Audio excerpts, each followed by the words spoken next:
finally got the negatives out of the way, so let's finally get into the positive stuff. Final boss fights. The highlights in any game. The final challenge you have to face to the end.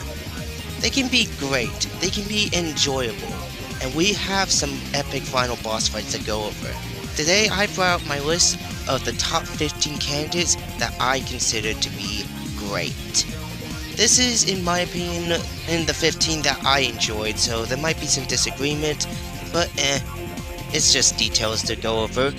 Anyway, I'm going to go over the fights based on the difficulty, how much they offer, the build-up, everything, even the music for the most part, and yeah, so without further ado, let's begin the positivity.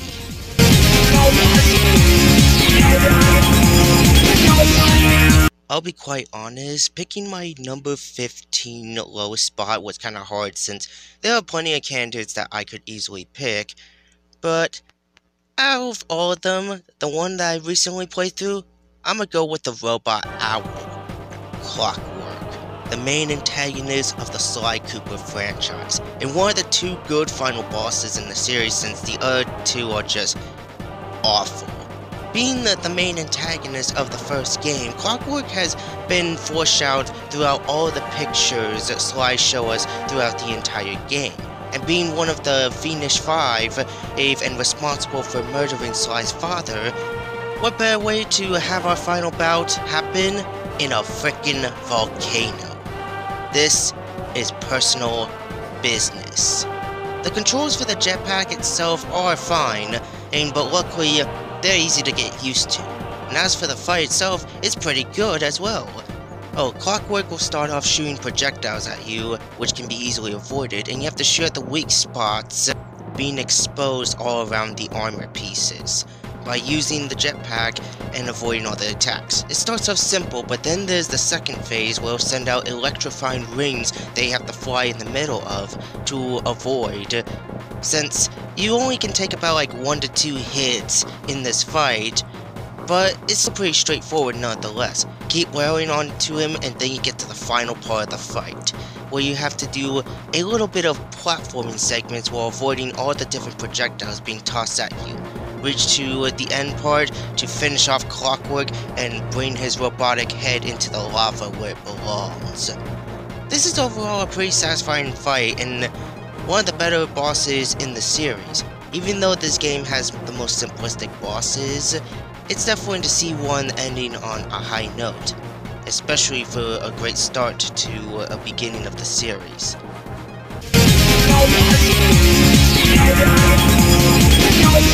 Simple final bosses, despite their simplicity, can be offering some good out of them even with their straightforwardness. And Plants vs. Zombies comes in, being one of my childhood games I played, offers me with a really good final boss. Probably the only good final boss in the series in my opinion. Actually there's a couple, but I digress. Anyways, the final battle, a giant freaking robot on the top of your roof. And how does that roof not break? I don't know, it just seems very strange. But other than that, this battle is pretty simple, but still good in its execution. The Zombot will bring out different zombies that you face throughout the entire game, and each of them being stronger units the more you progress up to the fight. In order to damage the boss, you have to wait until the Zombot lowers his head doing one of two attacks, a fireball or an ice ball. Jalapeno for the ice ball, ice shroom for the fireball. And then you damage it anyway as much as you can.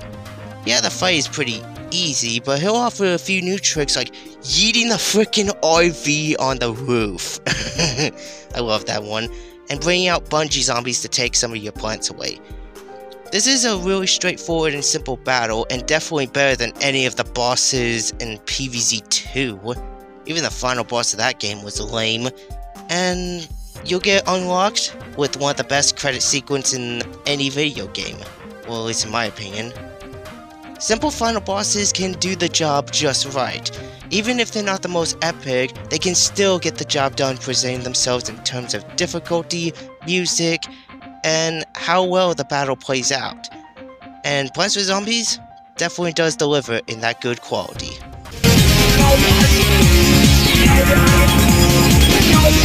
Here's one of the few other final bosses that I've returned from my old classic list onto this list. And no matter what, Crash Sandy still has the better final boss. Yeah, the series is known for like having some pretty good final bosses, albeit with a couple bad ones. But at least Twin Sandy, despite it being a game with a pitiful rushed development, at least it was able to end on such a high note. Despite the fact that the evil twins are my least favorite antagonists in the series, at least they offer us a pretty good fight with their death bot. The first phase of the fight starts off pretty simple, as the robot tries to walk towards you with its flamethrower and crushing you, and you have to use Nina in order to grapple on to certain parts of the platform to destroy the crystals protecting the robot. Even though I don't know why, but this game is extremely weird with its stuff. After that, we get greedy with the second phase where we play as Neo Cortex, and we have to use our plasma blaster to shoot at the arm cannons. One for the laser blaster and one for the minigun. They have a lot of health, but nowhere to the point it feels tedious, and once you destroy those, you hit to the final phase, which is easily my favorite part, despite being short. You use Mecha Bandicoot, the first boss of the game, and just launch missiles at it, and just get a satisfying finisher. While the final phase is pretty short and simple, this is easily one of the better final bosses in the series, and it showcases a good highlight to what to expect for the other final bosses that I wish got a little bit more better in terms of the later games. Hopefully Crash 4 will offer me that. Still need to play that game, sheesh, what are you doing, you bum? But no matter what, this will still remain as my favorite final boss fight in the Crash Bandicoot series.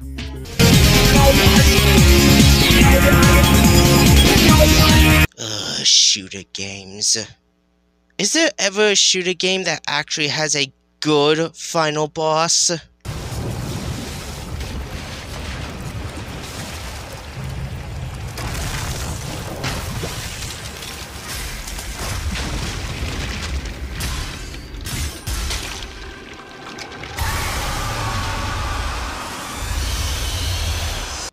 Now this is more like it. The Spider Mastermind.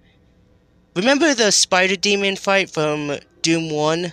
Yeah, that fight that just flat out sucked?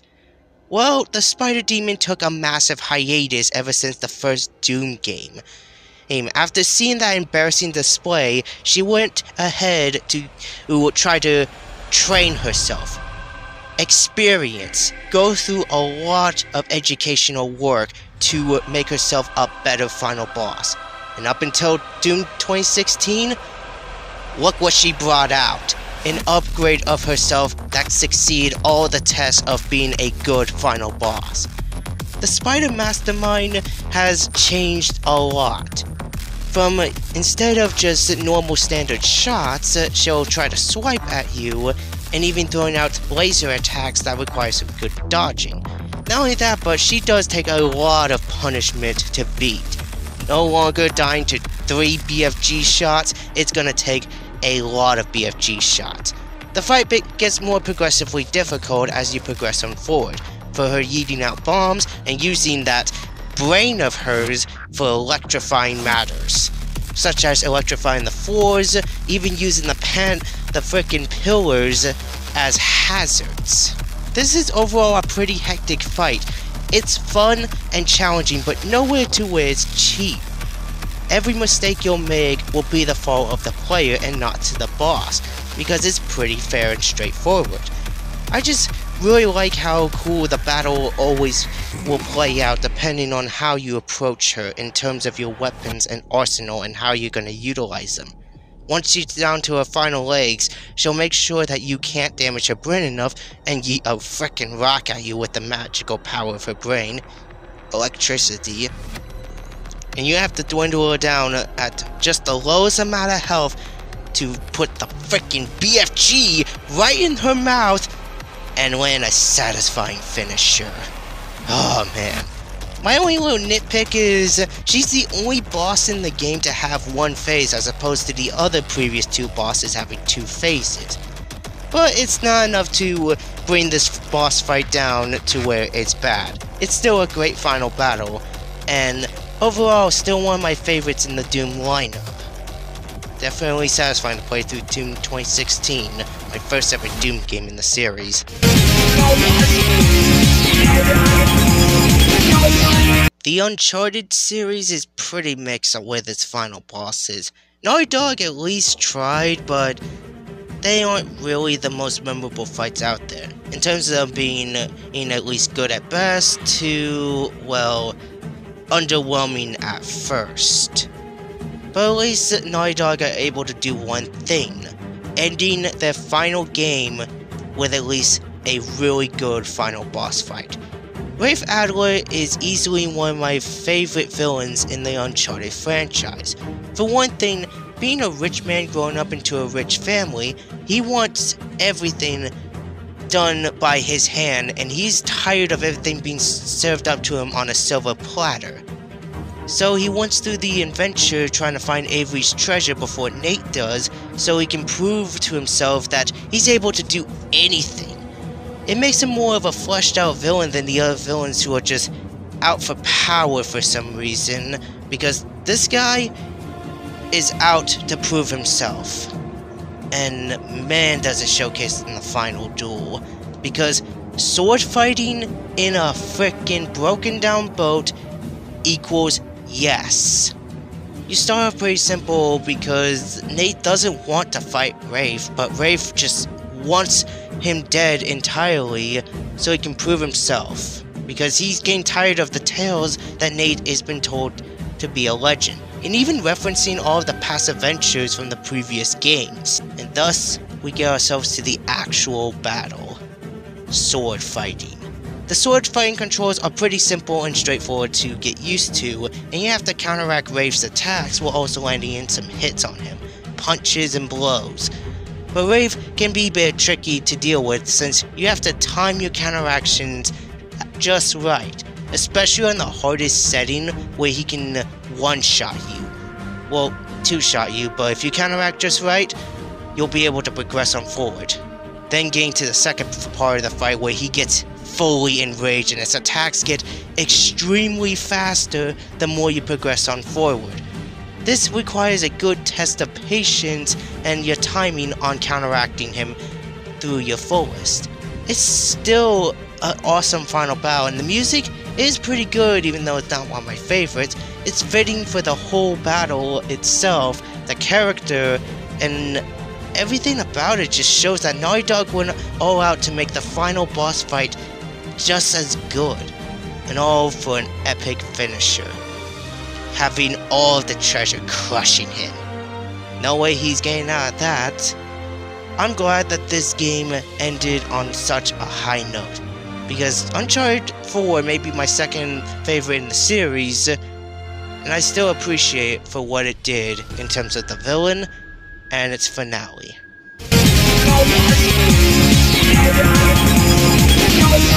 Yeah, another final boss from my old list. I've mentioned before with my number 20 worst candidate about how great the movie, game, and Battlefield Bikini Bomb's final bosses were. Well, no big surprise, Battlefield Bikini Bomb still takes the crown of being on my list. Seriously, how can I not put this final battle on here? Robot SpongeBob is just that good. The first phase of the fight, he's in his karate suit using karate chops, smacks, and even sending out words at you. This is a pretty hectic first phase, and to damage him you have to destroy the weak spots on his body using the bubble missile, and methods I never would expect anyone to try to do, damn. But Robot Plankton will come in to bring out his barrages of attacks such as the laser cannon. These can be fast and are tricky to avoid, but still manageable. This is a pretty good starting first phase of this fight. But things get a little bit better with the second phase. The second phase entirely is the frickin' level, as you go through trying to destroy all of the brain cores while enemies try to stop you. And this level entirely utilizes every enemy that you have faced. Well, nearly. You have to use all of your different abilities to beat all of the enemies, and Robot Plankton is also there as well to try to stop you. So you have to fend off him as well in order to progress on forward, destroying all of the different brain cores throughout the entire map. This is still easily one of the better final bosses, and the music is pretty intense. I would have never expected to see a boss fight from a SpongeBob game of all things being done so good. Overall, I still really like this battle, and I hope that Cosmic Shake's final boss is also good. The only complaint I have is the remake. The fight kind of feels a little bit of a downgrade. I don't like the design of Robot SpongeBob. His attacks still remain the same. And as for Robot Plankton, he's kinda pathetic. He takes forever to attack, and when he does, it's pitiful. And the final level to me kind of feel a little less epic than the original, but that still doesn't stop me from hating the battle, because the remake may have been inferior, but at least it was able to copy off the first phase, so I'll still give it a plus for that. Although I would have loved the remix of the final boss theme, but details. Still great enough to end off one of a childhood game with something good.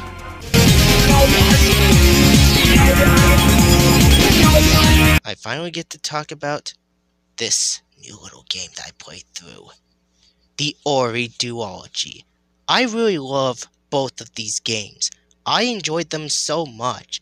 Ori and the Blind Forest was already awesome enough, but the sequel came in and does things a bit more to make itself stand out.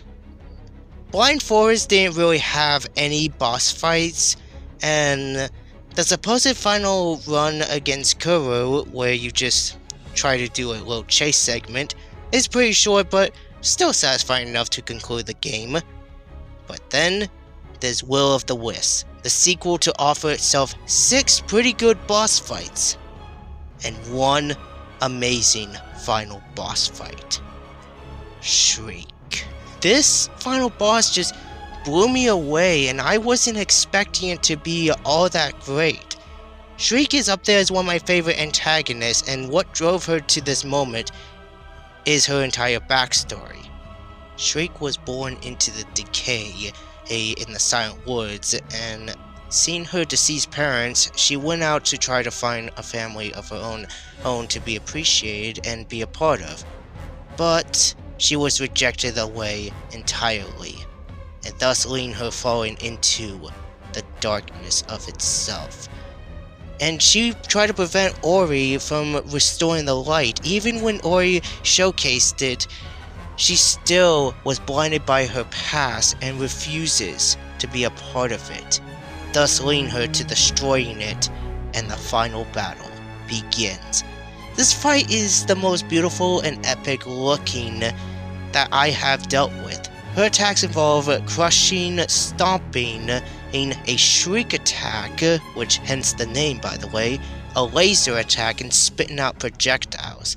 This is a pretty hectic first starting of the battle, and even bringing out some charge attacks as well. But upon being in the first half of the fight, you have to progress on forward through some platforming, which is one of the game's strongest elements. The hectic platforming and intense chase segments that makes the overall experience even more exciting. Even utilizing all of your different powers and elements throughout the entire fight, you have to progress on forward, avoiding death to make it to the second phase of the fight. Here, Shrek will bring out more attacks as well, more of her charging towards you, and even destroying some parts of the platform that you're sitting on, and raining down projectile attacks. Pretty similar to Mark's soul attack from Kirby Superstar Ultra. Neat. Overall, this is still going on. While this is still going on, you still have to be on your toes to land and hit with your blade or utilizing arrows. And the final bit of it was just the most insane part, as you have to reflect off projectiles while preventing yourself falling for your death, and Shriek's charge attacks. She'll spit out even more projectiles you have to fling back into her face to do damage. Repeat all of that to end the battle once and for all.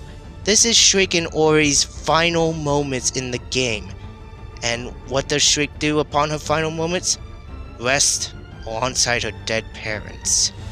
It's a sad way for an antagonist to go, and makes me feel a little bad for her. Considering what she has grown up into, could I really blame her that much? It's still easily one of my favorite final battles, and the music is just atmospheric. Just like the whole entire game's OST, it's fantastic.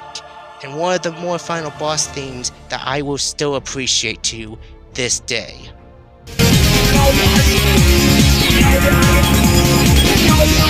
This is the first time I'm talking about Ratchet & Clank on my channel. I've played through the 2016 remake, and its final boss was just disappointing. Like, it's not a bad fight, but Nefarious is so underwhelming compared to his previous boss fights in the series. It's just too easy, and the music is pretty forgettable. Well, at least I played through A Crack in Time, and its final boss is great. At the starting throughout the game, you'll get greeted with another Lombax, General Alistar Azimuth. He's one of the few Lombaxes to exist in the galaxy, and an old friend to Ratchet's father. The two have teamed up throughout the adventure to try to find Clank and the Great Clock so Azimuth can undo the mistake he did in the past. But only to realize that the clock itself isn't really a time machine that can rewind the future. Rewind the past. But Alistar refuses that because he wants to do it for the sake of the Lombaxes and for Ratchet, which led to one of the best plot twists in this sequence. The Lombaxes need us! Don't walk away from me! I said stop!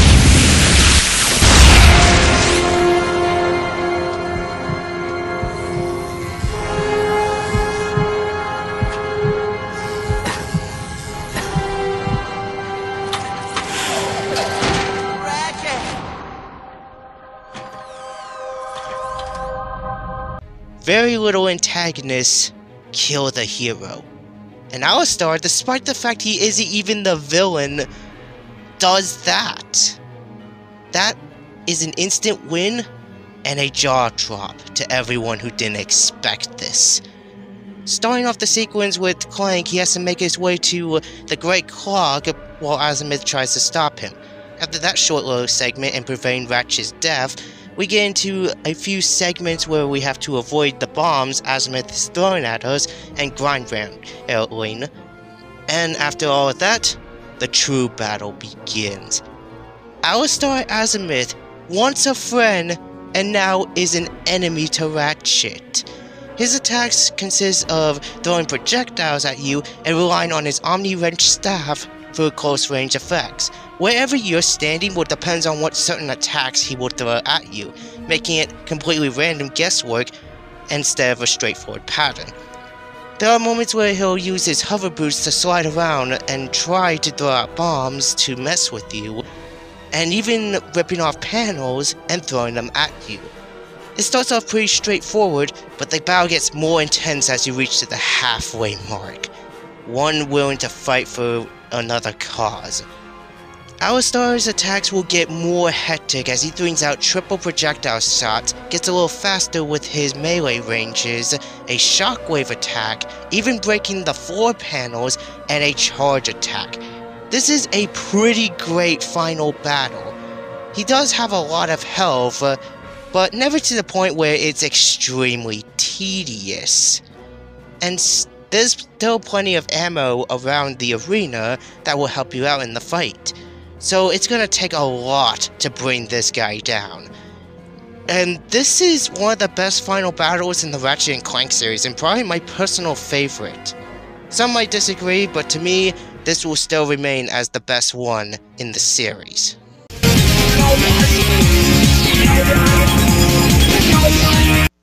Robot SpongeBob may have been a great final boss, but what if I told you there was another final boss that was like him? but done slightly a bit more better. We'll look forward to one of the most obscure games that no one talks about, Clone Drone in the Danger Zone. This game got forgotten, and it's a shame because it's on Xbox One and PlayStation 4, but the story mode, while being short, still offered us some good fun, and let alone the final battle against the Emperor is still one of my favorite final bosses. Even upon replaying through the game, I still like this fight for what it offers. The first phase of the fight being slightly easier than Robot SpongeBob. He starts out pretty simple with his hammer strikes and his sword slashes. You have to break his body down entirely in order to finish him off. So it starts off pretty simple at first with the first phase of the battle, but still offers a little bit of challenge. But upon beating that, we hit to the second phase of the fight, where he rebuilds himself and you have to go into the mind space in order to disable the cloning process. And see the similarities? Both phases start off with you fighting a giant robot, and both second phases offer you a level stage. Although the level with the Emperor is slightly a bit not that interesting, considering the enemies you face are a bit easier to deal with, but they still pose for most of a challenge throughout the entire section of the fight. But upon beating them and destroying the cores to progress on forward, you get greeted with Spidertron 7000, a massive upgrade over the previous counterparts. This machine takes a lot to be dwindled down, as it relies on bombs and laser plasma fire that sounds similar to Halo for some reason. But this thing will stand in your way and you have to dwindle it down piece by piece to destroy it while enemies are coming after you. This section is pretty hard, but if you can manage through it and destroy the cloning process, you'll hit to the final part of the battle. The extra, third, and final phase. In the final phase, he will gain himself in golden armor, and have these little drones that will reflect off arrow shots and repair his armor. So destroying those is top priority. While he still has the same amount of attacks in terms of his sword and hammer, he'll also breathe fire and even summon those little things as backup.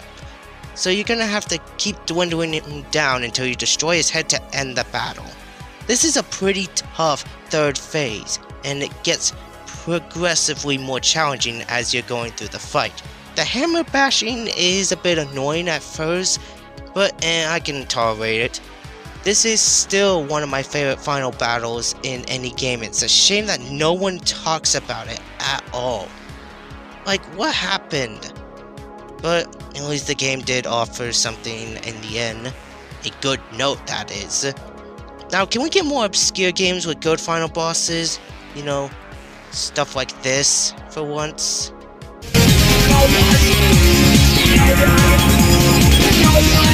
Finally get to talk about another series that no one rarely talks about. The Jak and Daxter series. I've played through the trilogy, and the final boss from the first game, straightforward but still good. The sequel, it's decent, I guess. Could have been a little bit better, but maybe the third game will impress me, and it sure as hell did.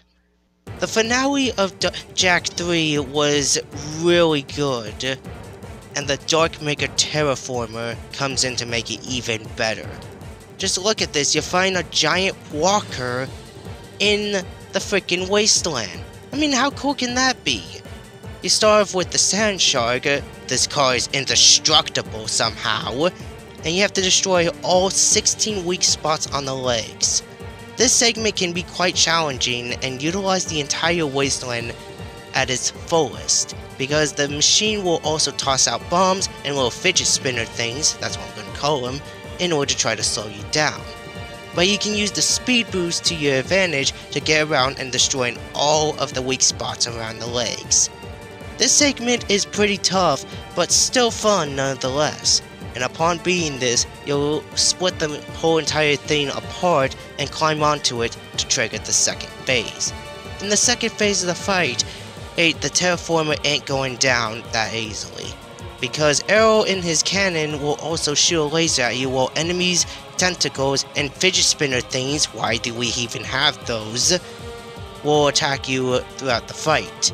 You have to progressively utilize all of your different weapons and arsenal and all of your different powers to survive. But this phase isn't as hard as the first phase, but it still offers some good challenge in terms of the enemies and how they progress on through the fight. But you have to wait until the terraformer lowers his head so you can shoot at the back canisters while avoiding the laser. It will even slam itself against the arena to try to squish you. It will take 4 hits to beat this thing, but man, the whole entire setup, atmosphere, and challenge of the fight just makes it so good and memorable. And one of the more underrated final bosses that I wish was brought up a bit more. It's a satisfying end to one of my favorite games in the trilogy, and the music itself is also fitting for this epic final battle. A perfect end to a good trilogy. Do we need a Jack 4? I don't know if we need a Jack 4.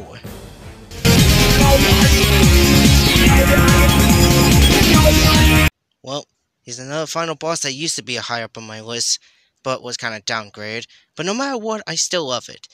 As much as I love Transformers Fall of Cybertron's final level, and its amazing final boss for being epic and stellar, but no matter what, Devastation still takes the crown for being my favorite. How do you make a cliche, iconic villain good?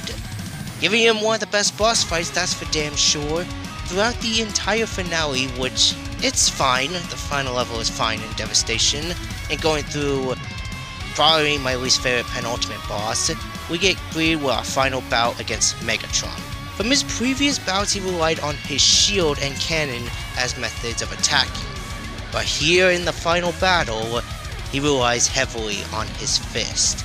And by that, we're watching you with different types of attacks, causing fire eruptions, transforming into his tank to spin towards you, even using the flail to try to hit you, and counteracting you. Megatron is tough, he has a lot of health, and the first phase is pretty hectic and intense, and overall enjoyable. I still like this fight for what it offers, especially with the atmosphere in the background and the headbanging music. I even got lucky and got one of the QTE moments that I didn't even expect myself or know that existed, because I played this battle so many times and never once got this sequence. Overall, a pretty tough first phase, but then there's the second phase. Music kicks in, the dialogue showing between the two. It's just good stuff, and his attacks still remain the same. He offers much more in terms of his charging attack, relying on his cannon, and even dragging across the floor and blasting with his laser cannon. This first phase is pretty cool and awesome to play in, but admittedly the second phase is a bit too easy. His health is short and doesn't take long to beat him. Like, I understand since the first phase was pretty long, but still, would've liked the second phase to last a little bit longer, in my opinion. Also, would've loved the touch playing in the background of the fight, but at least I could edit that. Or better yet, the End's boss theme from Sonic Frontiers strangely fits this fight. Don't know why, but it does.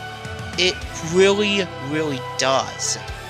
But I still love this final battle, and I consider it to be the best Transformers final boss in the series.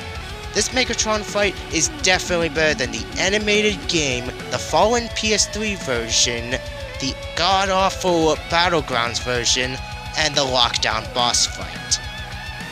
But even with that, we still got some better candidates to go through. I just wish there was a Devastation 2. Like, give it to me, damn it!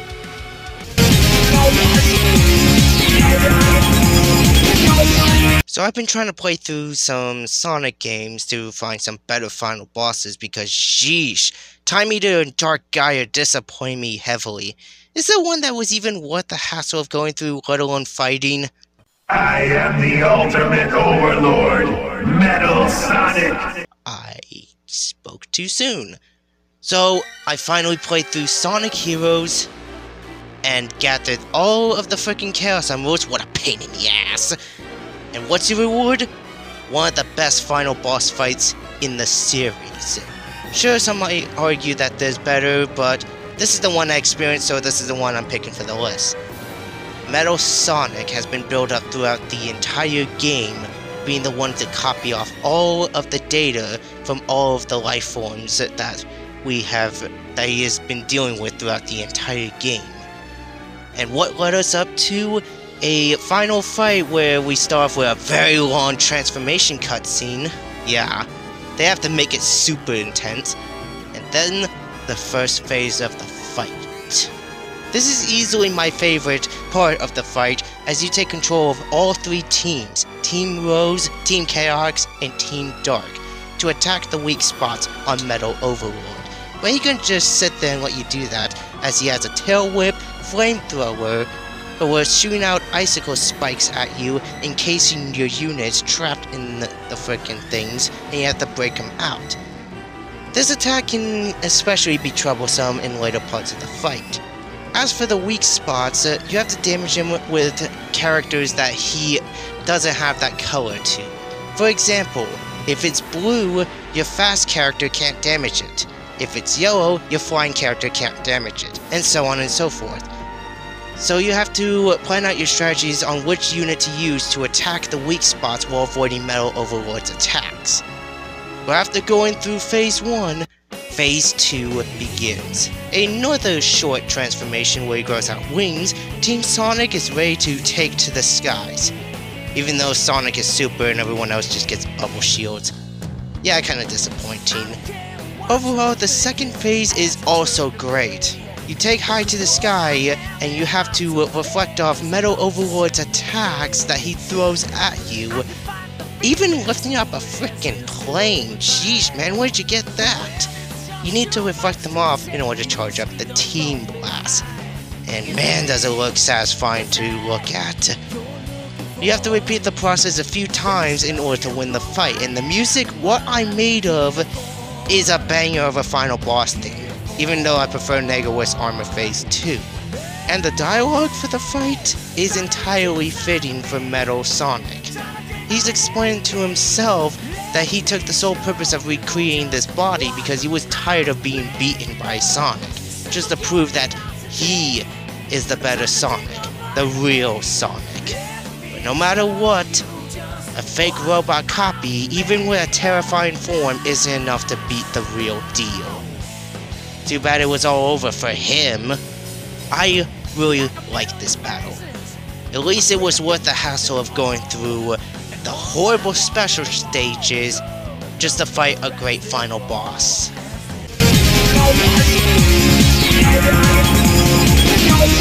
The Kirby franchise. Seriously, for a franchise as good as this, there's been a selection of pretty great final bosses to expect out of this. But the most memorable are the ones that betray Kirby. First Marx, then Magolor. I mean, who could be next? Forgotten Land? Oh wait, did we get a twist villain in that game? People were expecting Elflin, who looks frickin' adorable. I just want to squeeze her little cheeks. They expected him to be the main antagonist and the twist villain in the game. Only half of that to be right, as he's one half of the ultimate life form. A new specimen discovered in the Forgotten Land, when brainwashing the Beast Pack to try to find him so that way he can be reformed to all over again. And boy, the final fight was just fantastic. Fecto Elphalus.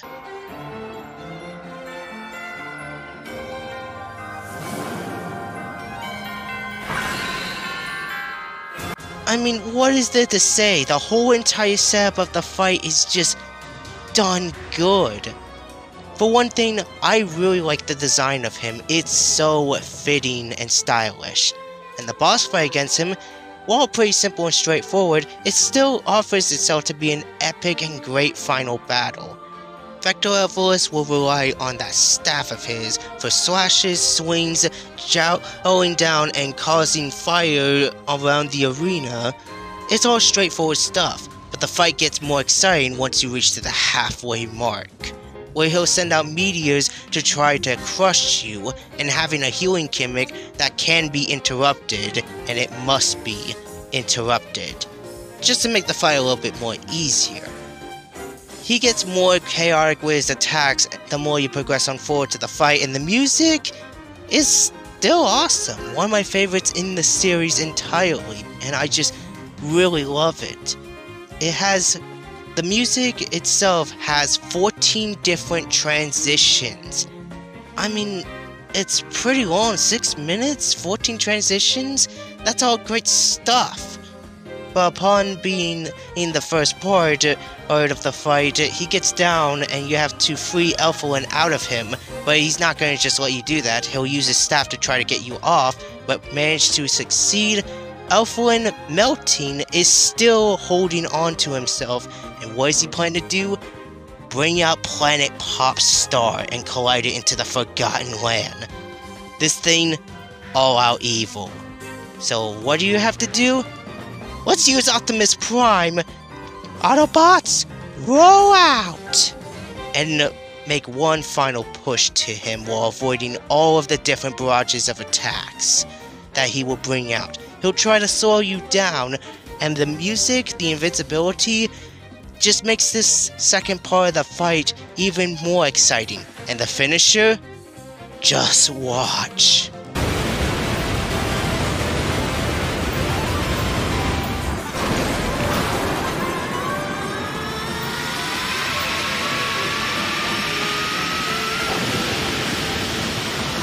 That right there was satisfying. But you think I'm done with him, huh? Nope. There's a new version of him in the true arena. Upon beating all the bosses, you get greeted with Chaos Elflin. That just looks so sick, and the name, just so menacing. He's an upgraded version of normal Elflin, but offers himself a few new attacks, such as more of the meteor attacks, there's more of the powerful staff jabbing attacks, and even having a giant hologram of himself in the background to slash at you from the distance. Even with the power of Morphonite's sword, this fight is hard, but upon beating it, he has a second form. Now he's an orb that brings back references of previous final bosses' attacks, and overall, it's just a spectacle. I know it seems unfair that I'm including 2 bosses onto the list, but I just can't help but love it. Even with this upgrade version, it felt satisfying to finally beat it. And man, Forgotten Land ended off on such a high note. Sure, some might argue that there are other final bosses that are better, but to me, Chaos and Vector Elflin have a special place in my heart. It's something that made Forgotten Land the most memorable game I've ever played.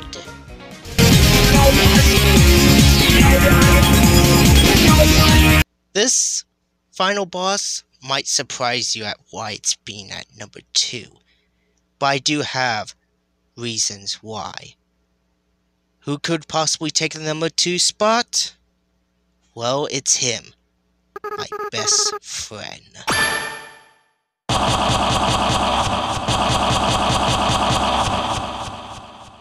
Undertale is definitely up there as one of my favorite games, and man, does reaching to the end feel satisfying. To get to the true pacifist final boss, you have to spare every single monster and befriend everyone. If you don't do that, you'll be forced to fight Asgore and Omega Flowey as the actual final bosses of the game. But once you get to the true pacifist run, you'll get revealed about the big twist. Flowey, the little shit who has been stalking you throughout the entire game, is revealed to be Azrael the whole time.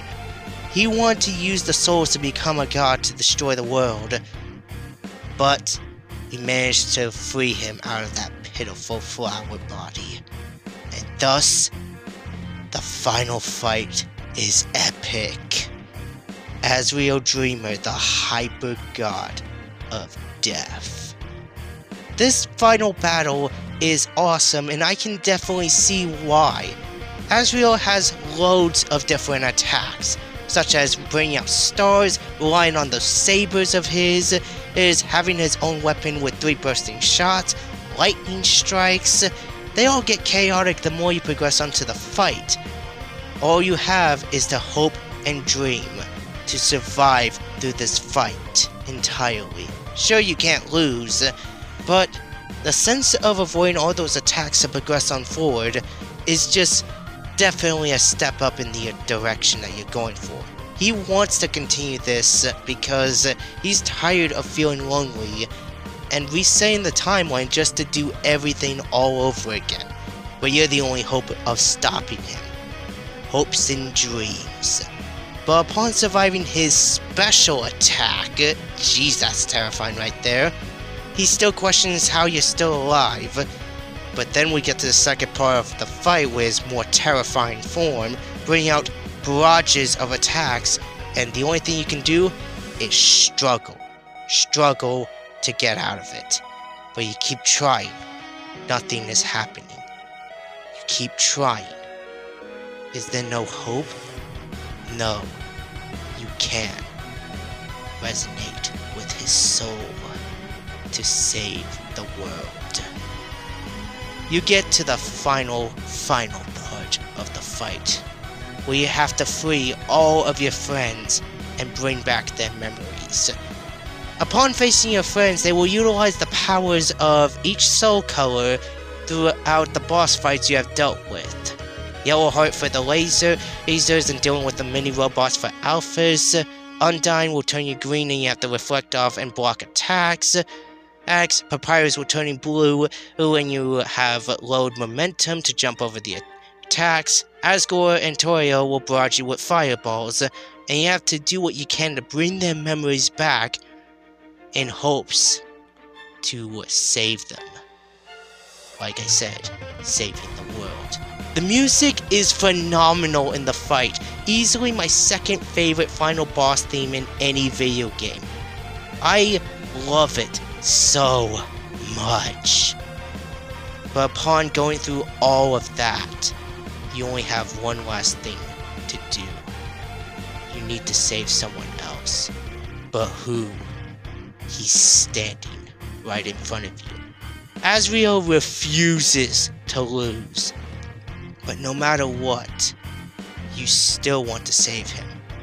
He doesn't want to be alone, or to go back to that flower body. But you still have to stop him. You finally end the fight. It's such a sad and emotional moment right there that can make a grown man cry. Everything about this boss fight shows itself to being amazing. But why isn't it #1 if I love it so much? Well, the only nitpick is that you can't lose in the fight. Which kinda sucks. Yeah, his attacks reset, but I don't know. But I still love this boss fight and everything that it offers. But even then, nothing can top my #1 favorite.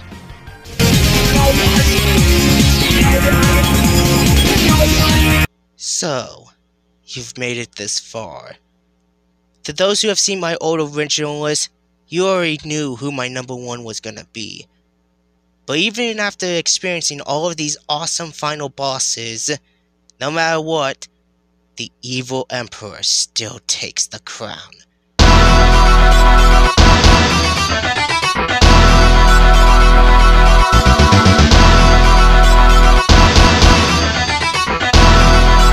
Even with Undertale's amazing final battle, nothing can convince me that it will be #1, even with as hard as it tried. Dr. Weil, easily my favorite antagonist in any gaming, a villain made to be so hateable and is able to do the job done. He's only presented in 03 and 04, and his evilness is displayed fully. But man, does it feel satisfying to finally put end to this evil bastard once and for all in an epic final showdown. More fairer, in fact. This final battle really determines the fate of the world, with the space station Ragnarok being the ultimate destructive weapon to Neo Arcadia. It's up to our Luke Skywalker to bring down the Emperor Palpatine of the franchise. Using parts of Ragnarok as his power armor, he manages to bring out a bunch of different attacks, such as boulder attacks, acid bomb attacks, jolting swords down to cause electricity, and my personal favorite attack, bring back all the bosses from 03 for one last attack effort. He's bringing out everything he can to try to stop you, and you have to be there to try to put him down, avoiding all these barrages of attacks, and we got ourselves a good first phase. But the second phase is what amazed me the most. Fusing himself with Ragnarok, he refused to go down and becoming this hideous abomination. And thus, our final words of wisdom, we have to bring him down for good. We have a time limit, but luckily it's generous. And while we're bringing out barrages of attacks, more acid bombs, the laser coming out from the main cannon, and crystal spikes, and even using his own protection as an attack. Just all this intensity and epicness, and the music, while it's not my top tier favorite, it's still amazing, even with the remakes doing it justice. Falling Down still remains as my favorite final boss theme in the series. Even more better than Cannonball in my opinion. This is an epic and amazing final boss fight, and man, did I have a blast going through to get to this part. The ending, that's also emotional. No matter what, this is easily one of my favorite final battles, and that's why he's the freaking GOAT to me. Some of you all may disagree, but no matter what, this final battle against my favorite antagonist will forever remain number one. And unless another final boss comes in to prove themselves, nothing can top this. I just hope that if Capcom makes a third CX game, don't butcher him, or else I will destroy you. But I highly doubt that's ever gonna happen. Anyways, that's it for the list. I hope you all enjoyed. Check out your favorite final boss fights from video games that you've experienced. I'm curious to hear your thoughts. But in the meantime, I hope you all enjoy. Thank you for watching, and I do have another special boss countdown coming in soon. But it's gonna be something that will surprise you all a little bit. But you'll just have to see soon enough. Till next time, hoo hoo hoo.